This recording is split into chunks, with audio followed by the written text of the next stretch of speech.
सोलापूर शहरातून एक हृदय पिळवटून टाकणारी बातमी समोर आली आहे।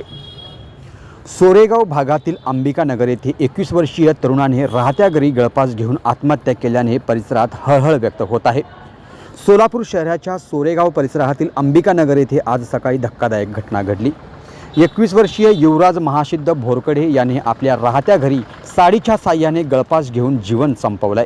कुटुंबियांनी सांगितले की गेल्या काही दिवसापासून युवराज मानसिक तणावात आणि डिप्रेशनमध्ये होता। आज सकाळी कुटुंबीय घरातून बाहेर गेले असताना त्याने हे टोकाचे पाऊल उचललं। परत आल्यावर कुटुंबियांनी त्याला खोलीत गळफास घेतलेल्या अवस्थेत पाहिलं आणि आरडाओरडा सुरू झाला। घटनेची माहिती मिळताच विजापूर नाका पोलीस ठाण्याचे पोलीस निरीक्षक आणि पथक घटनास्थळी दाखल झाले। पोलिसांनी पंचनामा केला असून मृतदेह सोलापूरच्या शासकीय रुग्णालयात पोस्टमॉर्टमसाठी पाठवण्यात आला आहे। शेजाऱ्यांनी सांगितले की युवराज हा शांत स्वभावाचा होता, मात्र गेल्या काही महिन्यापासून तो फारच एकटा राहू लागला होता। आत्महत्येचे नेमके कारण अद्याप अस्पष्ट असून पोलीस तपास करत आहेत। एका 21 वर्षीय तरुणाच्या अकाली जाण्याने संपूर्ण अंबिकानगर हळहळ करत आहे।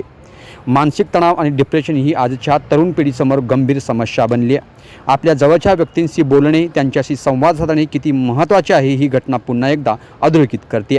आम्ही या प्रकरणावर सतत लक्ष ठेवून आहोत। काही नवीन माहिती मिळताच आपल्याला आम्ही लगेच कळवू। तोपर्यंत पाहत रहा सोलापुरी कट्टा न्यूज।